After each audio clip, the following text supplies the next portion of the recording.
መጀመሪያ የንጉስ ወይም የንግስት ስልጣን ገደብ አልነበረውም። ምንጩ ከላይ ነው ስለሚባል እንዳሻቸው ያሻቸውን ሲያደርጉ ነበር። አንድ ቀን ግን የእንግሊዙ ንጉስ ጆን ያልተለመደ እክል ገጠመው። ከፈረንሳይ ጋር ለነበረው ጦርነት ይረዳው ዘንድ ንጉሱ ከፍተኛ ግብር ይጥላል። በዚህ ምክንያት መሳፍንትና የቤተ ክርስቲያን መሪዎች አመጽ ይቀሰቅሳሉ። ንጉስ ጆን አመጹን ለማብረድ ከመሳፍንቱ ጋር ተደራድሮ ስልጣኑ ይገደብ ዘንድ ሰኔ 15 ዓመተ ምህረት ይስማማል።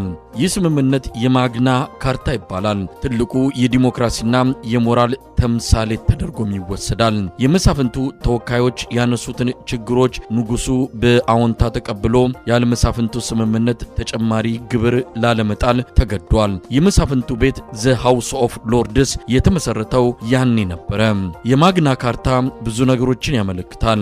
ትልቁ ጉዳይ ግን ለዜጎች ጥቅም ሲባል የመንግስትን ስልጣን መገደብ አስፈላጊ መሆኑ ነው። ያልተገደበ ስልጣን የግለሰቦችን ኢጎ ለማርካት ዜጎችን ለመከራ ይዳርጋል። ዲሞክራሲ ማለትም የመንግስት አካላት ስልጣንን ገድቦ መብቶችን ማክበር እንደሆነ ያሳያል።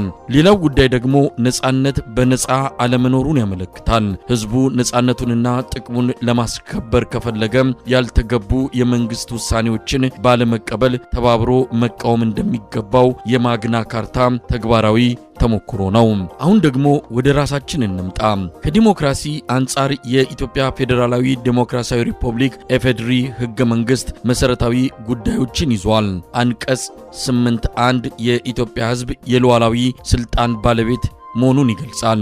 ይህ ሉዓላዊነታቸው የሚገለጸው ደግሞ በህጋዊ ተወካዮቻቸው እንደሆነ አንቀጽ 8(3) ያመለክታል። በሌላ በኩል በፌዴራልም ሆነ በክልል የመንግስት ስልጣን በህግ አውጪ በአስፈጻሚና በፍርድ ቤት መካከል የሚከፋፈል መሆኑ በአንቀጽ 50 ንዑስ አንቀጽ 2 ስር ተደንግጓል። በአንቀጽ 50 ንዑስ አንቀጽ 3 መሰረት ደግሞ የፌዴራሉ መንግስት ትልቁ የስልጣን አካል የህዝብ ተወካዮች ምክር ቤት ወይም ፓርላማው መሆኑ በግልጽ ተቀምጧል። አንቀጽ 72 ንዑስ አንቀጽ 2 ስርም ጠቅላይ ሚኒስትሩን ጨምሮ አስፈጻሚው አካል ለፓርላማው ተጠሪ መሆኑ ተደንግጓል። ይህ አንቀጽ ሚዛን ለመጠበቅና ለቁጥጥር ያመች ዘንድ ለአስፈጻሚው ሉጋም ያበጀ ነው። የፓርላማው አባላት ውክልና ለሁሉም የኢትዮጵያ ህዝብ ሆኖ ተገዥነታቸው ለህሊናቸው ለህገ መንግስቱና ለወከሉት ህዝብ ብቻ መሆኑ በአንቀጽ 54 ንዑስ አንቀጽ 4 ስር የተመለከተ ሲሆን በአንቀጽ 72 ንዑስ አንቀጽ 2 መሰረት ፓርላማው አስፈጻሚውን የመቆጣጠር ስልጣን አለው። በተለይ ግን ህገ መንግስቱ ከሁሉም ህጎች የበላይ መሆኑና ከህገ መንግስቱ የሚጻረር ማንኛውም ህግ ልማዳዊ አሰራር ወይም ውሳኔ ተፈጻሚነት እንደማይኖረው የህገ መንግስቱ አንቀጽ 9 ንዑስ አንቀጽ 1 አስምሮበታል። በኢህአዴግ ዘመን ትልቁ ችግር የነበረው የህገ መንግስቱ መርሆች በፓርቲ አሰራር መጣሳቸው ነበረ። ፓርቲው በምላሱ እንጂ በተግባር ህገ መንግስቱን ሳያከብር ህይወቱ አለፈ። ከምንም በላይ ደግሞ የፓርላማው አባላትን ከህገ መንግስቱ በሚቃረኑ መመሪያዎችና የፓርቲ አሰራሮች ጠርንፎ የያዘበት አሳዛኝና አደገኛ ሁኔታ ይታወሳል። በህገ መንግስቱ መሰረት ለህሊናው ለህዝቡና ለህገ መንግስቱ ብቻ ተገዢ ሆኖ አስፈጻሚውን ለመቆጣጠር የሞከረው ኢህአዲጋዊ አባል በስውር የፓርቲ ግምገማ እንዲሸማቀቅ ይደረግ ነበረ። በዚያ ምክንያት በፓርላማው አባላት ዘንድ ያልተገባ አደርባይነት ሰፍኖ አስፈጻሚው ያለ ጥያቄ በዜጎች መብትና ጥቅም ላይ ሲፈነጭ ኖሯል። ሙስናና የሰብአዊ መብት ጥሰቶች የተንሰራፋው ህገ መንግስቱን በጣሰ ሁኔታ ፓርላማው ያስፈጻሚው አሽከር በመሆኑ ነበረ።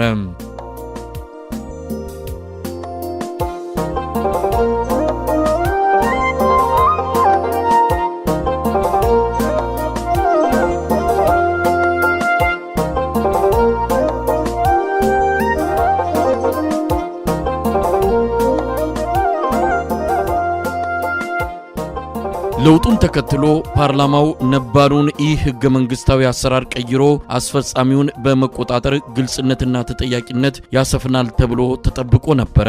ይሁንና ነገሩ ከድጡ ወደ ማጡ ሆኗል። ድሮ በፓርቲ አሰራር ጥርነፋ ስር የነበረው ፓርላማ ዛሬ የጠቅላይ ሚኒስትሩ የግል ቲያትር ቤት መስሏል። ለዚህ ሶስት ማሳያዎችን ማቅረብ ይቻላል። አንደኛው የሚኒስትሮችን ሹመት ይመለከታል። በህገ መንግስቱ አንቀጽ 55 ንዑስ አንቀጽ 13 መሰረት ሚኒስትሮች ከመሾማቸው በፊት ፓርላማው መርምሮ ማጽደቅ ይኖርበታል። ሹመቱ በፓርላማው ያልጸደቀለት ሚኒስቴር በፊርማው በሕዝብ ሀብት ላይ መወሰን ይቅርና ደሞዙን እንኳን ከመንግስት መቀበል አይችልም። በተግባር ግን ጠቅላይ ሚኒስትሩ ከፓርላማው ዕውቅና ውጪ ደብዳቤ የሚሾማቸው ሚኒስትሮች ለወራት ከሰሩ በኋላ ሹመታቸው በፓርላማ እንዲጸድቅ ሲደረግ በተደጋጋሚ ታይቷል። ነብር ወይም አንበሳ ተብሎ የሚሾሙ ሚኒስትሮችም እንዴትና ለምን እንደሚሻሩ የተከበረው ፓርላማ የሚያውቀው ነገር የለም። ይህ ግልጽ የሕገ መንግስት ጥሰትና የፓርላማውን ስልጣን መናቅ ያመላክታል። በኢህአዴግ ዘመን እንኳን እንደዚህ አይነት ግልጽ የሕገ መንግስት ጥሰት ሲፈጸም አላየንም። ሁለተኛው ገንዘብን በሕገወጥ መንገድ ከማንቀሳቀስ ጋር ይያያዛል። ጠቅላይ ሚኒስትሩ ገበታ ለሸገር፣ ገበታ ለሀገርና ገበታ ለትውልድ በሚል መጠኑ ያልታወቀ ገንዘብ ከህዝብ መሰብሰቡ ይታወቃል። በዚህ ገንዘብ ፓርኮችንና ሪዞርቶችን አስገንብቷል። ሂደቱ ግን ብዙ ጥያቄዎችን ያስነሳል። በተናጠልና በአጠቃላይ በገበታዎቹ የተሰበሰበው ገንዘብ ምን ያህል ነበረ? የፍትሐዊነት ጥያቄ ሊነሳበት ስለሚችል የግንባታ ቦታዎቹ በምን መስፈርት ተመረጡ? ሪዞርቶቹንና ፓርኮቹን የገነቡ ኮንትራክተሮችስ ስራው እንዴት ተሰጣቸው? ግንባታዎቹ በምን ያህል ገንዘብ ተጠናቀቁ? የተረፈ ገንዘብ አለ ወይ? የግንባታዎቹ የፋይናንስ አያያዝ ምን ይመስላል? ፓርላማው የእነዚህን ጥያቄዎች መልስ አያውቅም። የገንዘብ ሚኒስቴርም መረጃ የለውም። በሕጉ መሰረት ግን የትኛውም ጠቅላይ ሚኒስቴር የገንዘብ ሚኒስትር የማያውቀውንና ፓርላማው የማይከታተለውን ገንዘብ ማንቀሳቀስ አይችልም። ከዚህ የሚከፋው ግን የአዲሱ ቤተ መንግስት ግንባታ ነው። ጠቅላይ ሚኒስትሩ በ10 ቢሊዮን ዶላር በኤካ ተራራ ላይ አዲስ ቤተ መንግስት እየገነባ ስለመሆኑ ለፓርላማው መግለጹ ይታወቃል። የገንዘብ ምንጩ ምንድነው? ዜጎች በረሃብ እየሞቱ ሀገሪቱ አንድ የማዳበሪያ ፋብሪካ ሳይኖራትና የቤተ መንግስት እጥረት ሳይኖር ይቺ ሀገር ያን ያህል ገንዘብ በቅንጡ ቤተ መንግስት ላይ ማባከን ነበረባት? ይህ ገንዘብ በአምራች ዘርፉ ላይ ቢውል የኑሮ ውድነቱን አይቀርፍም ነበረ? ይህንን ከጠቅላይ ሚኒስትሩ ውጪ የሚያውቀው የለም። የግልጽ የህገ መንግስት ጥሰትና ሊፈራ የሚገባውን ፓርላማ መናቅን ያሳያል።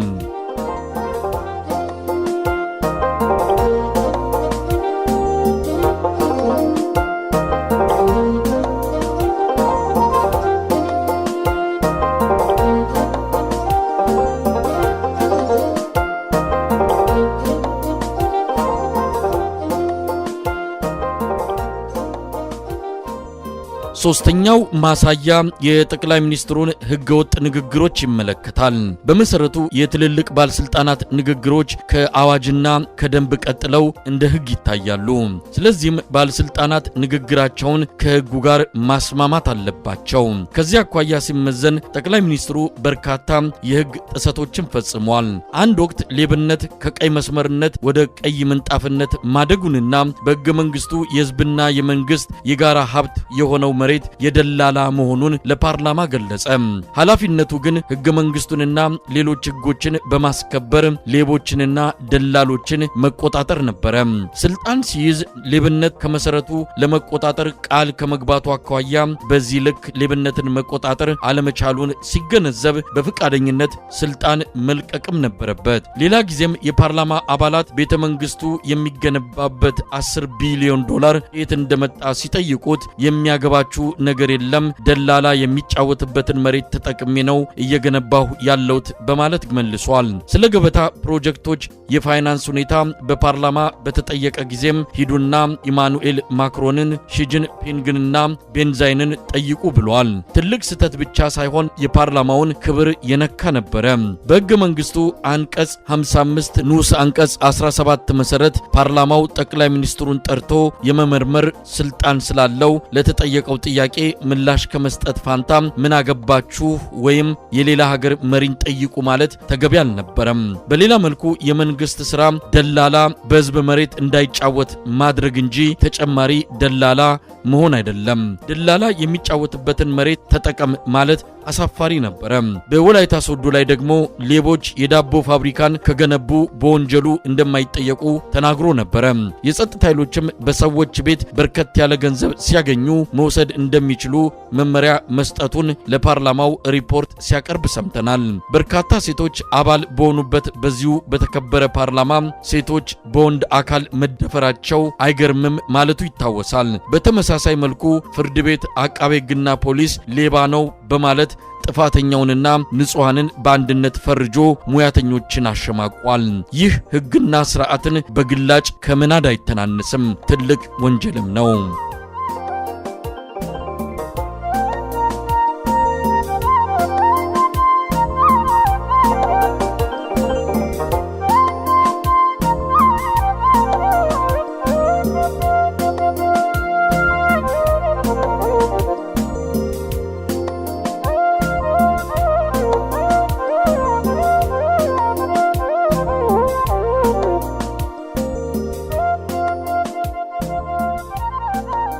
በድምሩ ሲታይ ጠቅላይ ሚኒስትሩ በድርጊቱና በንግግሩ ሕገ መንግስቱንና ሌሎች ሕጎችን ጥሷል። ከፈጸመው ጥፋት አንጻር ከስልጣን መልቀቅ ብቻ ሳይሆን ለሕግም መቅረብ ነበረበት። ችግሩ ፓርላማው እነዚህን ጥፋቶች በዝምታ መመልከቱ ነው።